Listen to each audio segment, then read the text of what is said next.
Welcome to syllabus reader. अब जैसा कि कल हम लोगों ने बेरोजगारी के कुछ प्रकार देखे, हमने फाइनेंस जो है क्या कहते हैं कि कई सारी बेरोजगारी देखी, विकसित और विकासशील देशों में किस प्रकार की बेरोजगारी पाई जाती है वो देखा। आज हम बचे हुए कुछ प्रकारों के बारे में बात करेंगे, जिसमें से एक है वॉलेंट्री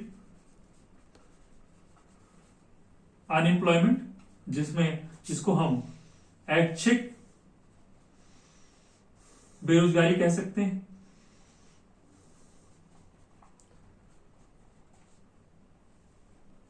ठीक है, दूसरी है इन वॉलेंट्री अनएम्प्लॉयमेंट यानी अनैच्छिक बेरोजगारी।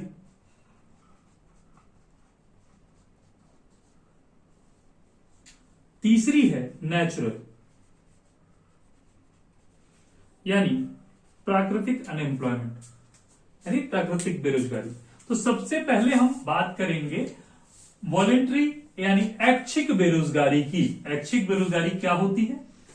इस शब्द से ही समझ जाइए कि जो व्यक्ति अपनी इच्छा से यानी वो योग्य है लेकिन वो कार्य करने की इच्छा नहीं रखता है। वो कार्य करने की इच्छा, जो वो योग्य तो है लेकिन कार्य करने की इच्छा नहीं रखता है, उसे कहते हैं ऐच्छिक बेरोजगारी। ठीक है, आजकल जो व्यक्ति अपने देश का एक प्रचलन हो गया है कि जो तैयारी कर रहे युवा हैं उनको भी ऐच्छिक बेरोजगार में जोड़ लिया जाता है, लेकिन वो तो अपनी क्वालिफिकेशन या योग्यता के आधार पर वो जॉब ढूंढ रहे होते हैं, लेकिन उनको भी इसी में ही समेट लिया जाता है कि भैया ये योग्य है लेकिन ये काम ही नहीं करना चाहते। क्योंकि कई सारी सरकारी पार्टियों के स्टेटमेंट रहते हैं कि भैया अवसर हैं आपके पास लेकिन आप काम नहीं करना चाहते।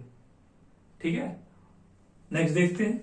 ये तो आपको समझ में आ गया कि योग्य है लेकिन कार्य करने की इच्छा नहीं है। आप इसका एक सिंपल सा एग्जांपल ये भी देख सकते हैं। गांव में आप देखते होंगे जिनके पास संपदा है, अच्छी खासी संपदा है, उनका जो परिवार का पुत्र है जो कि योग्य है, नो डाउट, कहीं कुछ कार्य कर सकता है, कहीं अर्निंग कर सकता है, लेकिन वो क्या कर रहा है, वो चौपाल लगाना शुरू कर देता है। तो भैया ये जो व्यक्ति है ये कार्य तो कर सकता है लेकिन ये कुछ कर नहीं रहा क्योंकि इसके पास बहुत है, सफिशिएंट है। तो ये भी एक कारण है ऐच्छिक बेरोजगारी का। ठीक है, नेक्स्ट देखते हैं इनवॉलेंट्री यानी अनैच्छिक बेरोजगारी। ठीक है, अनैच्छिक बेरोजगारी यानी इनवॉलेंट्री अनएम्प्लॉयमेंट यानी अनैच्छिक बेरोजगारी। ठीक है, अब आप देखिए अनैच्छिक, ये इसी शब्द से पता चल रहा है कि जो व्यक्ति है वो योग्य है, ठीक है, कार्य करने की इच्छा रखता है,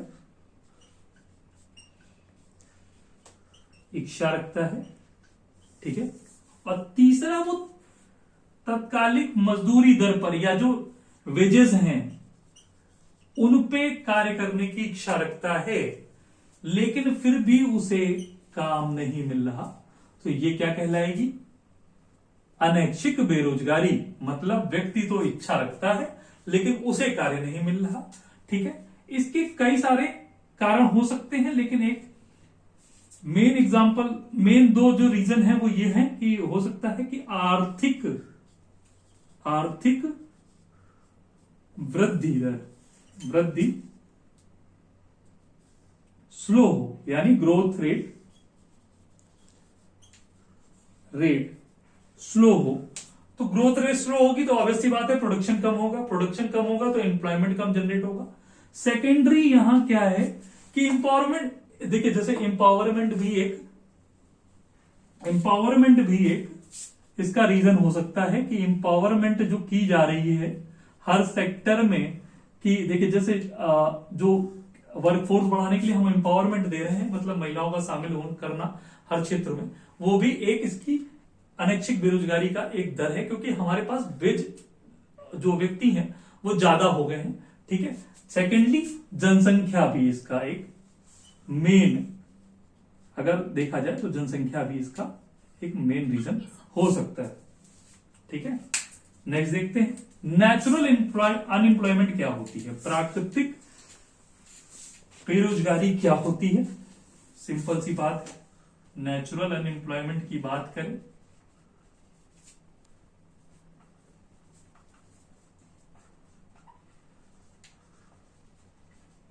देखिए, सिंपल सी बात है कि अगर जो है ये जो फुल एम्प्लॉयमेंट का जो ये तरीका है, फुल एम्प्लॉयमेंट की जो हम बात करते हैं कि पूरा रोजगार होना चाहिए, ये एक आदर्श है।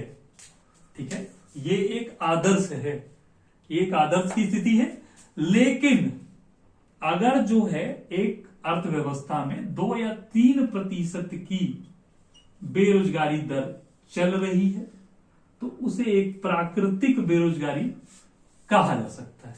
प्राकृतिक यानी नेचुरल अनएम्प्लॉयमेंट कहा जा सकता है। तो ये आज हम लोगों ने देखा अनएम्प्लॉयमेंट के 3 प्रकार, ऐच्छिक यानी वॉलेंट्री, इनवॉलेंट्री यानी अनैच्छिक, और नेचुरल अनएम्प्लॉयमेंट। तो अगर आपको हमारा वीडियो पसंद आया हो तो लाइक करें, कमेंट करें और ज्यादा से ज्यादा शेयर करें। धन्यवाद।